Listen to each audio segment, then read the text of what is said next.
Welcome back to Joe Stunner Boxing. Wales' current British Commonwealth and EBU flyweight champion, Jay Harris, has retired. He's 35 years old. Like I say, he's held all the belts, but a world title. He did have a world title tilt. Lost a unanimous decision over 12 to Julio Cesar Martinez. That was for the WBC flyweight title. No shame in going the distance with Martinez, who's a hell of a fighter. And yeah, it's a little bit surprising to hear him retire, but he was offered a few fights, he says, but the money was just awful. Despite the fact he's got the belts, he's EBU champ. But there just isn't a lot of money at flyweight. I mean, I suppose, he would have killed to have fought Charlie Edwards, maybe fight with Galalia Fai or someone, but apparently no one's interested. And I suppose Jay Harris, you might consider him high risk, low reward. He finishes with 21 wins, 11 KOs, 3 defeats, 2 by stoppage. And this is a little surprising also because he had kind of rebuilt his career after a very, very bad patch. I mean, if you go back to the start of his career, he turned pro 12 years ago, 2013, against Brett Fido, very, very good journeyman, beat him over 4 on points. And he strung together, some decent wins. And then he eventually, this culminated in a shot at the Commonwealth flyweight title, which at the time was held by Thomas Asomba. Now, I sat ringside for that. That was at York Hall. And I thought Asomba had edged it, but apparently not. I mean, one of the guys had it 115, 114, which was, I thought Asomba maybe would have taken it. But no, it was a unanimous decision. And he walks away with the Commonwealth flyweight belt, against a good person. I mean, Thomas Asomba would go on to win the EBU title as well.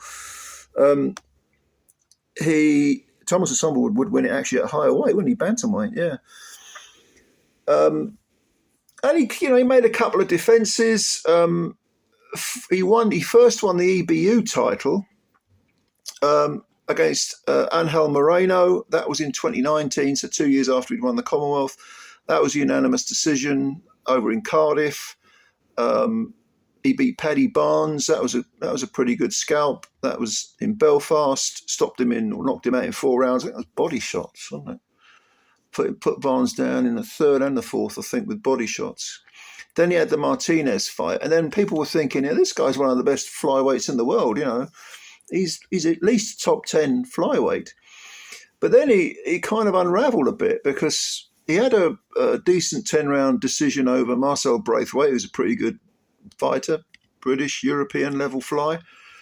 And then he got knocked out in 8 rounds, somewhat surprisingly, by Ricardo Sandoval, who was 18-1 at the time. He got knocked out in 8 rounds from body punches. They were left hooks to the body. And yeah, he was chopped up. He was definitely well beaten. And you were thinking, maybe he's outgrown the flyweight division. I mean, that was in 2021. So again, we had, it wasn't a great deal of activity going on. But in fact, he didn't move up in weight. He moved down in weight to light fly, which was very surprising. He fought Hector Flores, who was undefeated, 18 wins. He had 4 draws but no defeats. And guess what? Unsurprisingly, he got stopped in 6 rounds, knocked out in 6 rounds by body shots. Well, that was a strange turn of events to go all the way down to light fly when, I don't know, what was he? Must have been about 30 at the time, 31. I thought that was really bizarre. And sure enough, he returned to flyweight. And from there on, this was since 2022. He's only had 3 fights since then. One of them was British flyweight title fight in 2023, where he knocked out Tommy Frank in 10 rounds. And then he actually won, I think it was the EBU belt vacant? I can't remember. But anyway, the British, the Commonwealth and the EBU were all on the line against Conor Butler, who was undefeated in 12 fights with 1 draw, and he defeated him in his only fight of 2024. He defeated him on points over 12, and that was a year ago. That was February 2024. So since then, he's been inactive. And if you look at his record, there have been periods where, you just think, why can't this guy get work? Yes, he had that bad, period in the middle where he lost 3 out of 4, 2 by stoppage. But I mean, I was talking yesterday in a video about Reece Bellotti, who lost, I think, 3 out of 4, and has now come back to be Commonwealth and British super feather champ. Defeats, even if there's a few of them, they don't have to define you. They really don't.